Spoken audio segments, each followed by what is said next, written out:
Assalamualaikum warahmatullahi wabarakatuh. Perkenalkan, nama saya Ragil Satria Wicaksana. Saya dosen pada program studi S1 Perbankan Syariah, Fakultas Ekonomi dan Bisnis, Universitas Alma-Ata. Pada kesempatan video ini, saya akan mencoba menjelaskan secara komprehensif mengenai struktur dan juga substansi dari pengajaran mata kuliah di studi kelayakan bisnis melalui legitimasi rencana pembelajaran semester dan juga demonstrasi video kelas. Mata kuliah studi kelayakan bisnis merupakan komponen mata kuliah wajib dari struktur kurikulum program studi S1 Perbankan Syariah Universitas Alma-Ata yang mengacu pada sistem OBE ataupun Outcome Based Education.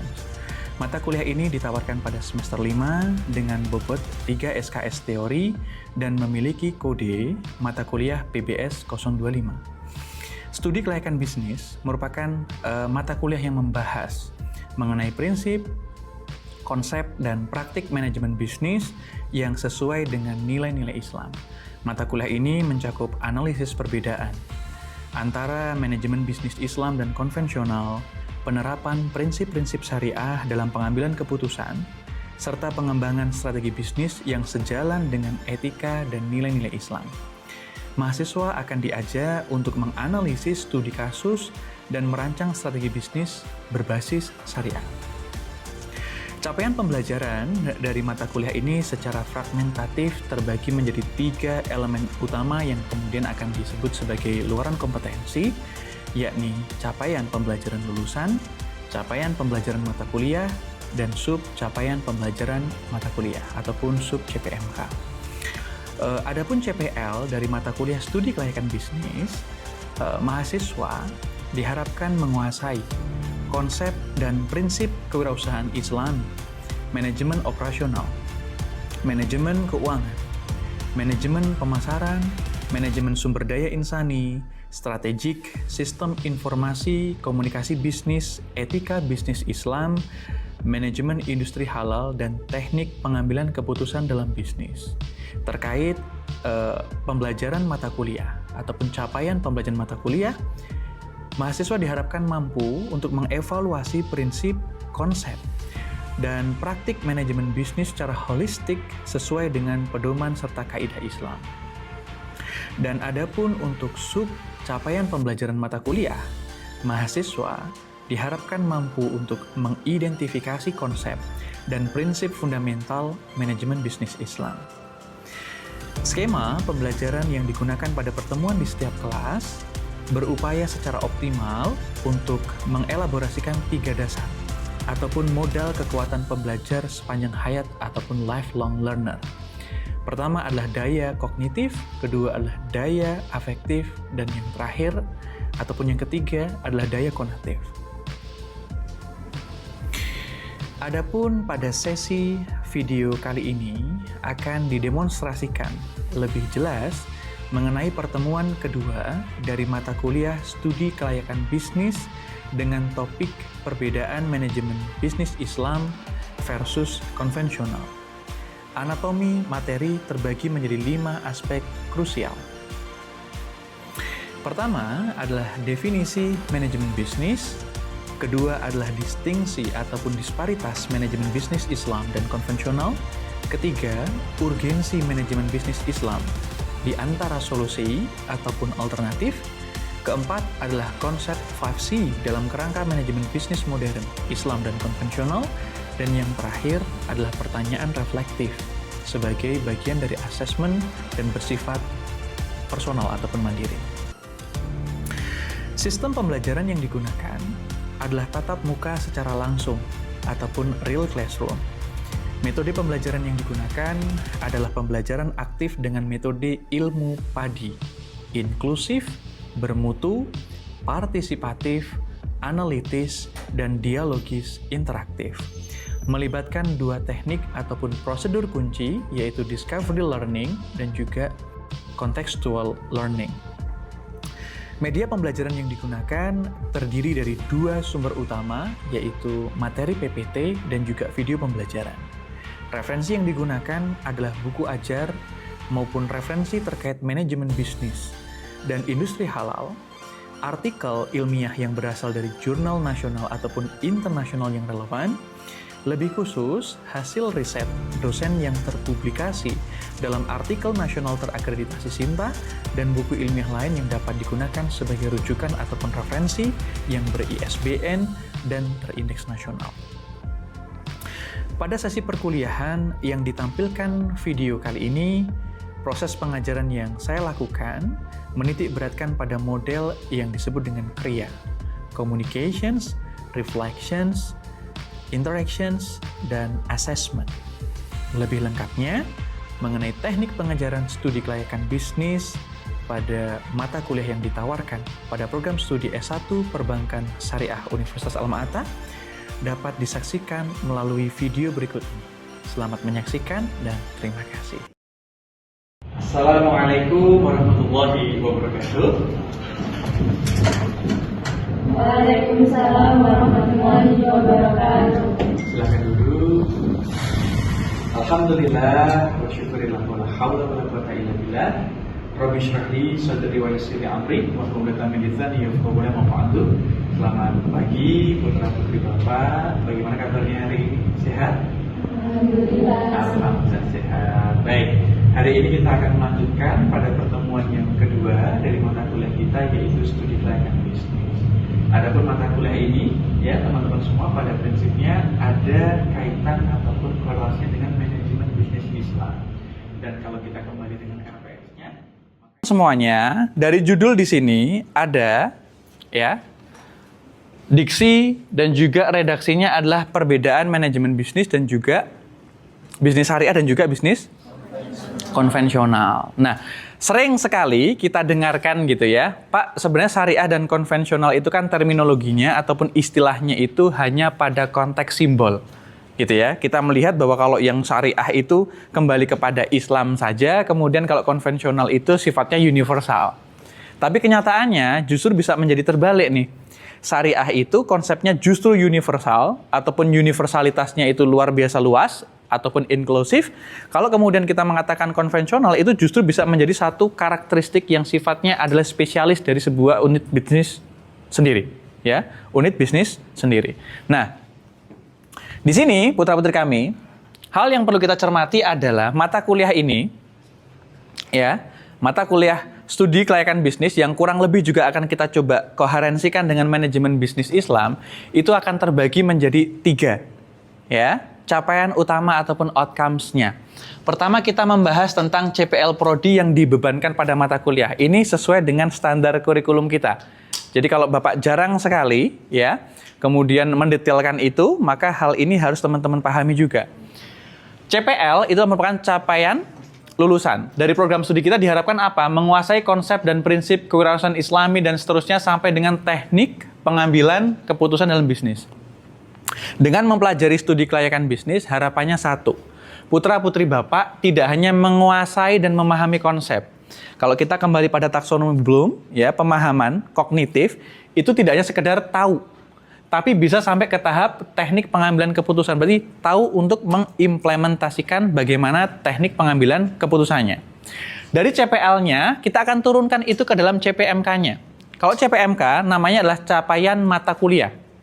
Dari mata kuliah kita, diharapkan putra-putri kami itu mampu mengevaluasi prinsip, konsep, dan praktik manajemen bisnis yang kemudian itu secara holistik disesuaikan juga dengan prosedur ataupun mekanisme Islam.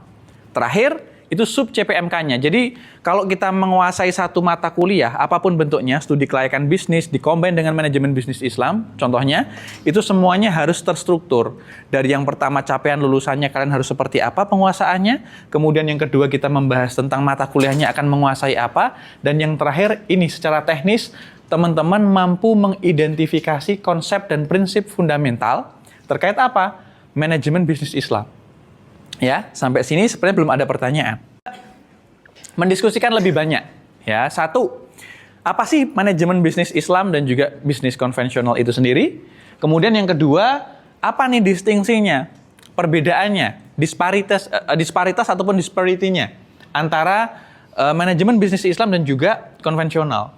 Ada urgensinya, kenapa sih manajemen bisnis Islam itu penting? Ya, apa pentingnya? Dan yang terakhir adalah pertanyaan reflektif, tugas mandiri untuk mengukur apakah pembelajaran kita di hari ini teman-teman berhasil untuk menginternalisasi itu, teman-teman kemudian mampu untuk kemudian mengkontekstualitaskan pemahaman menjadi sesuatu yang lebih terukur. Begitu ya. Kita lanjutkan. Oke. Pertanyaan yang pertama nih dari Bapak. Manajemen dan juga bisnis. Siapapun boleh memberikan komentar, ya. Kita akan menggunakan satu teknik pembelajaran. Pertama adalah discovery learning, pembelajaran yang itu menjelajah itu, menggali semua informasi yang ada. Dan yang kedua adalah contextual learning, ataupun pembelajaran berdasarkan pada konteksnya. Kalau teman-teman Bapak minta nih, sudah semester 6, studi kelayakan bisnis, pernah belajar manajemen. Manajemen itu apa? Bisnis itu apa? Kira-kira apa nih? Manajemen dan bisnis. Manajemen apa kira-kira? Silahkan. Sebuah tindakan atau tata kelola dari sebuah perusahaan itu sendiri. Baik, manajemen oleh rekan-rekan didefinisikan sebagai tata kelola, ya, governance. Cara bagaimana kita mengolah sebuah entitas bisnis.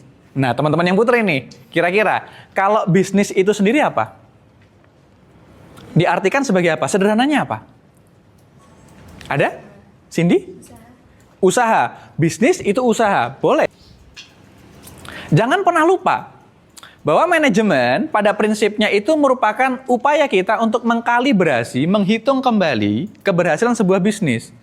Ya, keberhasilan sebuah organisasi. Organisasi itu kalau kita kembali pada istilah-istilah umum, organisasi itu adalah organism. Sesuatu yang tumbuh, sesuatu yang hidup. Oleh karena itu, kebanyakan organisasi itu selalu diartikan ataupun didefinisikan kumpulan orang, ya, dengan visi misi yang sama, bergerak untuk mencapai tujuan yang sama. Kan gitu ya? Konsep umumnya kan seperti itu. Tapi kalau kita menggunakan pendekatan secara teoritis, itu akan ada dua definisi yang cukup berbeda. Satu, Bapak akan menggunakan pendekatannya klasik. Kalau pendekatan klasik yang disampaikan tadi oleh putri-putri Bapak, itu tidak salah. Pak, organisasi itu entitas yang berupaya untuk memaksimalkan profit. Itu betul. Kata siapa, Pak? Kata Henry Fayol. Henry Fayol pendekatannya ada di sebelah kanan. Kiri kalian. Maaf ya, di sebelah kiri kalian. Ini adalah pendekatan Henry Fayol. Ketika teman-teman mendengar apa itu namanya POAX, planning, organizing, ya, apalagi act to acting dan juga controlling. Kalau ada S-nya disebut dengan staffing dan sebagainya, itu adalah pendekatan klasik. Ya, organisasi, ingat mata kuliah kita adalah studi kelayakan bisnis, di dalamnya kita mempelajari apa itu manajemen bisnis Islam. Sebagai sebuah organisasi, ternyata nih ada semacam analoginya. Ada gambarannya nih Mbak, Mas. Gambarannya kurang lebih seperti ini. Kira-kira how to define, ya? How to define about the pictures. Apa kira-kira? Apa gambaran yang ada di sana dari interpretasi putra-putri Bapak? Kalau dikasih gambar seperti ini, ya, upaya kita untuk membangun pengertiannya bagaimana? Asosiasinya seperti apa? Ada yang berkenan untuk berkomentar? Silahkan mencoba. Oke ya, Bapak Newton ya, silahkan dari gambar ini kira-kira apa nih definisi dan juga cara kita mengenali, ya, menginterpretasikan. Silahkan, Mbak. Saya, Pak. Jadi manajemen bisnis itu adalah sebuah tata kelola yang nanti akan menghasilkan keluaran seperti produk dan jasa. Oke, baik. Dari gambar ini salah satu rekan kita mendefinisikan bahwa yang namanya organisasi itu, ya, selain tadi berbicara mengenai tata kelola dan sebagainya itu, pasti ada semacam luarannya ya. Ada produk dan juga jasa. Di sini akan Bapak coba bagikan kepada kalian. Ingat, tadi ada dua pengenalan metode pembelajaran yang Bapak sampaikan. Pertama adalah discovery learning. Kemudian yang kedua adalah contextual learning. Dan setelah materi yang ini, kita akan rubah kelas itu menjadi yang namanya collaborative learning. Caranya bagaimana? Bapak minta masing-masing baris dari kelompok di sini ya untuk memikirkan. Ada satu video yang akan Bapak tampilkan. Dari video itu silahkan Anda pelajari dulu. Ya, ambil satu kata kuncinya yang nanti Bapak minta satu perwakilan dari kelompok untuk menjelaskan itu. Apa yang harus dijelaskan? Ada 4 nilai utama. Ya, karakter bisnis syariah ataupun karakter bisnis Islam itu mengandung pada 4 elemen kunci ataupun 4 komponen utama. Yang pertama adalah robaniyah, ketauhidan, rasa percaya, rasa yakin bahwa segala sesuatu yang kita lakukan itu ada pertanggungjawabannya kepada Allah Subhanahu wa taala. Itu robaniyah. Yang kedua adalah akhlakiyah. Kalau berbicara pada unsur akhlakiyah, maka nanti ada moral dan perilaku. Maka dilihat nanti di video itu, kira-kira kata kunci moral dan perilakunya ada di mana? Gitu ya. Yang ketiga disebut dengan insaniyah. Insaniyah itu identik dengan humanity. Ya, identik dengan yang namanya kemanusiaan. Karena ada unsur kemanusiaan, biasanya teman-teman akan melihat nih satu istilah namanya altruis. Kebaikan, filantropis, itu juga kebaikan. Atau bahasa yang lain yang baru populer adalah social entrepreneurship ataupun kewirausahaan sosial. Dan yang terakhir adalah wasatiyah. Kalau wasatiyah ini kita bicara pada landscape-nya adalah moderasi ataupun balance. Balancing, keseimbangan. Nah, kata kuncinya itu adalah falah. Ya, bahagia dunia dan akhirat. Selesai ya? Ada company value dan ada collaborator value. Ketika ketiga ya, elemen ini kemudian saling dikoneksikan ataupun digabungkan, ya, dia akan membuat sebuah irisan bersama. Nah, irisan yang ada di tengah itu namanya OVP. Jadi ketika consumer, ketika kolaborator, ketika company itu bertemu, nilainya sama, maka dia akan mengoptimalkan apa itu nilai dari sebuah perusahaannya. Ya, nilai alami dari sifat ataupun karakter bisnisnya. Kita akan lihat nih, ya. Oh iya, pembagian kelompoknya jelas ya. Nanti yang insaniyah, Bapak coba bagi ya. Ini robaniyah, gitu. Kemudian ada akhlakiyah, yang di sini nanti insaniyah. Nah, yang di sini sampai sini jatuhnya. Yang terakhir apa? Wasatiyah. Cukup ya. Kita akan saksikan videonya seperti ini. Kenapa harus seragam? Karena SS itu dan terus ditingkatkan. Yang pertama, mulai dari bahan bakunya. Kalau dikatakan bagaimana menyetandarkan agar menu-menu di SS pedas, panas, berasa, mantap, dan berkesan, dan itu terjadi di semua cabang, itu yang kita garap. Baik, dari Pak Yoyo Heri Wahyono kita belajar cukup banyak ya. Satu, pengamalan ataupun lebih tepatnya adalah internalisasi dari nilai-nilai yang disebut dengan robaniyahnya, dengan akhlakiyahnya, dengan insaniyahnya dan juga wasatiyahnya. Nah, ini mungkin dari masing-masing kelompok silahkan. Ya, kita buat nih satu desain pembelajaran dari 4 kelompok tadi itu mana nih yang mau ada? Ini mewakili kelompok akhlakiyah. Oke, apa nih kira-kira nilai dari akhlak yang diwariskan Pak Yoyo Heri Wahyono? Ya, dari SS tadi itu, kira-kira apa nih yang paling utama? Satu boleh. Dari kata kunci akhlakiyah ya Pak, seperti Pak Yoyo itu meninggalkan masa lalu yang cenderungnya itu kayak memundurkan diri gitu loh Pak. Oke. Pak Yoyo itu berhijrah, seperti Pak Yoyo memperbanyak sedekah dalam bentuk tujuannya itu ibadah. Oke, baik. Terima kasih. Kita berikan aplaus untuk kelompok yang kedua ya. Ini dari kelompok akhlakiyah ya. Bahwa yang namanya orang berhasil itu selalu ya, dimanapun itu, siapapun itu. Kalau kalian merasa bahwa diri kalian itu masih baik-baik saja, belum ada perubahan yang sangat signifikan, Bapak pastikan, Anda pasti belum punya yang namanya titik balik. Seorang Pak Yoyo itu punya titik balik. Ya, dapat titik baliknya. Makanya Islam itu mengajarkan kepada kita, tadi ada 2 ya, tempatnya Mas Jams dan Mbak Rika. Beliau mengatakan kepada kita, Pak, ini bicara tentang bagaimana nilai-nilai spiritualitas itu dibawa ke dalam dalam konteks bisnis. Kan gitu ya? Salah satunya apa? Belief, keyakinan kita. Makanya dalam bahasa Quran apa? Al-insyirah. Apakah Allah itu menjanjikan yang namanya kemudahan kepada kita? Menjanjikan kemudahan kepada kita? Allah itu tidak menjamin yang namanya apa? Bahwa hidup itu semuanya serba baik-baik aja. Hidup itu pasti sulit. Tapi ingat, setelah kesulitan pasti ada wes gitu aja. Jadi kalau ditanya, Pak, saya itu kok hidupnya sulit-sulit terus ya. Jangankan kalian, Nabi Ibrahim aja itu diuji sama bapaknya sendiri.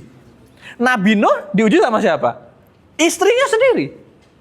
Ya, Nabi Muhammad sama kaumnya sendiri. Gitu kan? Jadi setiap orang itu punya cobaannya masing-masing. Nah, yang dari kelompok ketiga tadi, ya, kelompok di sana, akhlakiyahnya sudah ya, insaniyahnya. Kira-kira nilai-nilai kemanusiaan yang bisa diambil dari apa yang disampaikan Pak Yoyo tadi apa? Wasotiyahnya bagaimana? Ada? Satu perwakilan boleh? Ada? Silahkan, boleh. Apa kata kuncinya nih? Silahkan Mbak. Yang menurut saya yaitu kunci utamanya yaitu bahwa beliau itu memanusiakan manusia. Dalam artinya, tadi beliau bilang bahwa kerja keras mereka, karyawannya tadi adalah semangat yang membara bagi dirinya sendiri. Oke, bagus. Beliau ini mengutamakan bahwa karyawan itu bukan sebagai karyawan atau atasan bawahan, tapi beliau itu merangkul mereka bahwa mereka itu adalah suatu teman dalam usahanya. Oke, keren sekali. Kita berikan aplaus untuk kelompok yang ketiga. Kemudian disimpulkan oleh Mbak siapa? Maaf? Lia. Oke, oleh Mbak Lia bahwa yang namanya manusia itu bukan lagi sebagai yang namanya sebatas mesin ataupun modal. Ya, manusia itu sebagai aset. Ada yang namanya manusia, ada mesin, ada uang, dan lain sebagainya, termasuk bahan dan sebagainya. Itu menggunakan pendekatan yang sifatnya adalah pendekatan lama. Jadi manusia itu dianggap sebagai yang namanya modal. Paham ya? Nah, sekarang paradigma baru, Anda semua yang ada di sini, paradigmanya itu bergeser. Dari yang semula, manusia itu sebagai yang namanya modal, sekarang berubah menjadi sebuah aset. Disebut dengan resource based view. Dikembangkan oleh yang namanya Barney. Ya? Ataupun Werner Feld. Jadi Werner Feld yang pertama kali ngomong, digeser sampai kemudian ke Barney. Dia mengatakan bahwa, manusia itu bukan lagi dipandang sebagai tadi mesin. Enggak. Manusia itu adalah aset. Oke? Dan itu dibuktikan nih. Pak Yoyo mengatakan, karena adanya kalian, saya merasa lebih kuat, saya merasa lebih yakin. Berhasilnya saya bukan karena saya sendiri, tapi juga karena kalian. Nah, konsep yang namanya keberhasilan itu juga ada pada titik itu, nak. Kalau kalian ingin berhasil, jangan pernah mengatakan yang namanya mazhab apa? Aku itu apa bahasa Arabnya? Apa bahasa Arabnya aku? Anania. Jangan pernah mengakui bahwa keberhasilan kalian itu karena aku. Tidak ada keberhasilan dimanapun itu, siapapun itu, dan kapanpun itu berasal dari anania, dari saya. Enggak. Itu pasti ada campur tangan orang lain. Dan yang paling besar tadi, kalau kita menggunakan pendapatnya Mas Jamsuri, semua itu dikembalikan kepada Allah Rabbaniya. Terakhir nih, kelompok ini nih. Kalau dari video yang ditampilkan tadi itu, beliau menjaga keseimbangan antara keuntungan dan keberkahan, di mana menerapkan etika bisnis Islam dalam pemberdayaannya. Seperti kata beliau tadi, kita itu sedekah tidak usah ditampilkan di dunia, tetapi ditampilkan di akhirat. Oke, keren. Kita berikan juga ya untuk kelompok yang keempat. Kita berikan aplaus. Ada 4 nih ya, 4 elemen, 4 komponen yang berhasil teman-teman coba identifikasikan. Nah, dari yang pertama Robaniyah sampai yang terakhir adalah Wasotiyah. Nah, di sini Bapak ingin menyampaikan kepada kalian dalam salah satu literatur, ya, Anda bisa lihat prinsip dan etika bisnis syariah. Ini modulnya dari KNIKS. Silahkan Anda bisa akses itu, bisa dicari. Dari dari buku ini kita bisa mendapatkan sebuah rancang bangun nih, bahwa yang namanya konsep bisnis syariah itu pada prinsipnya adalah ada upaya untuk menggabungkan antara akhlak, syariah, dan tauhid. Company, collaborator, customer, dan juga kompetitor. Apa kira-kira? Dan kenapa konteks itu adalah sesuatu yang melingkupi segala halnya? Konteks itu sama dengan apa? Kalau Bapak tanya dengan kalian, pasar itu ada di mana, nak? Pasar itu di company, collaborator, customer, atau kompetitor? Atau konteks? Pasar itu konteks, pasar itu consumer ataupun customer atau siapa? Siapa yang punya pendapat konteks? Ibnu tadi ya? Atau Faisal? Konteks. Ada lagi pendapat yang berbeda? Konteks. Kurang lebihnya kenapa, nak? Kenapa bisa dianggap sebagai konteks? itu kontes kan mencakup semuanya gitu, ada company, customer, terus kompetitor. Nah di situ tuh sama aja kayak di dalam pasar gitu, kayak di situ ada semuanya gitu Pak. Good job. Itu ada kompetitor dan lain-lain gitu di situ. Jadi kayak itu yang disebut dengan kontes. Bagus. Kita berikan aplaus ya untuk Mas Ginanjar ya. Ada yang punya pendapat yang berbeda? Kita sepakat bahwa yang namanya pasar itu adalah konteks, maka clear. Pasar itu berbicara pada yang namanya core-nya, pada nature-nya. Natures-nya itu adalah keseluruhan elemen yang kemudian akan bersinggungan nih. Yang akan berinteraksi. Antara siapa? Antara penyelenggara dengan konsumen. Nah, penyelenggaranya kan ada banyak. Yang namanya kolaborator ataupun mitra, yang namanya kompetitor ataupun rivalry, ya, pesaing dan sebagainya gitu. Yang namanya konsumen, kemudian yang namanya perusahaan, itu adalah penyelenggara, stakeholder-nya. Itu semuanya akan terlibat dalam satu ekosistem namanya adalah pasar ataupun konteks. Nah, tapi jangan lupa, yang paling gede bagiannya apa tuh? Dari 4 elemen itu yang paling gede siapa? Di situ teman-teman harus paham yang namanya market based view itu menekankan pada recognitions ataupun rekognisi konsumernya siapa. Dari sini Bapak ingin menjelaskan kepada kalian hasil riset yang pernah Bapak coba lakukan ya bersama dengan rekan-rekan dosen yang lain dan terpublikasikan juga di salah satu jurnal ya terakreditasi Sinta 4 lebih tepatnya. Itu kita menggunakan satu judul adalah pendekatan Cummins. Ya, ada pendekatan Cummins, clustering metode Elbow itu untuk menganalisis hal yang sifatnya adalah motivasional, sesuatu yang menjadi preferensi seorang konsumen. Bapak tadi mengatakan kepada kalian, yang namanya pasar itu perlu kita dekati, pasar itu perlu kita kenali. Dia punya motif apa sih? Dia punya keinginan apa? Dia punya preferensi apa? Hasilnya apa? Tuh, penelitian dari kami itu membuktikan pada prinsipnya, contoh aja deh, kalian datang ke sini, ya, dari yang bukan daerah istimewa Yogyakarta, Anda datang ke DIY. Kira-kira alasan kalian itu ngapain? Satu, jelas edukasional kan? Betul ya? Anda ingin kemudian mencari jenjang pendidikan yang lebih baik. Ada nggak yang kemudian sembari saya belajar, saya juga pengen tahu nih budayanya apa? Tempat wisatanya di mana?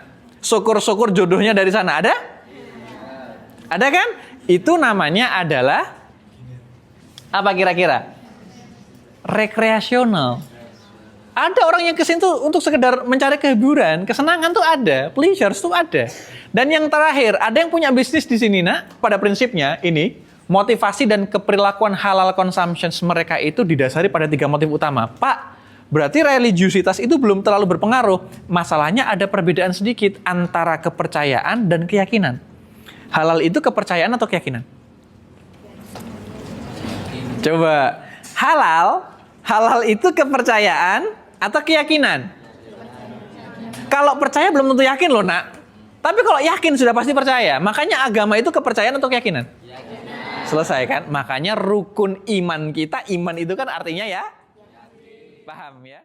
Baik, jika tidak ada pertanyaan yang akan disampaikan oleh putra putri Bapak, maka sesuai dengan apa yang tadi Bapak sampaikan ya, tugas hari ini ya sekali lagi Bapak tekankan, tidak kurang dan tidak lebih. Ada satu pertanyaan reflektif dan teman-teman Bapak minta untuk membuat sebuah esai ya dari sintesis sekian banyak sumber dan kemudian opininya harus dituangkan kembali untuk kemudian dipresentasikan di hari yang akan datang. Jika tidak muncul pertanyaan lain, kita akan akhiri pertemuan pada siang hari ini. Ya, terima kasih untuk segala perhatiannya. Banyak kekurangan dari Bapak juga mohon dimaafkan. Dan jika banyak keterbatasan juga mohon untuk diikhlaskan. Kita akhiri bersama dengan mengucapkan hamdalah. Alhamdulillahirabbil alamin. Akhirul kalam wabillahi taufik. Wassalamualaikum warahmatullahi wabarakatuh.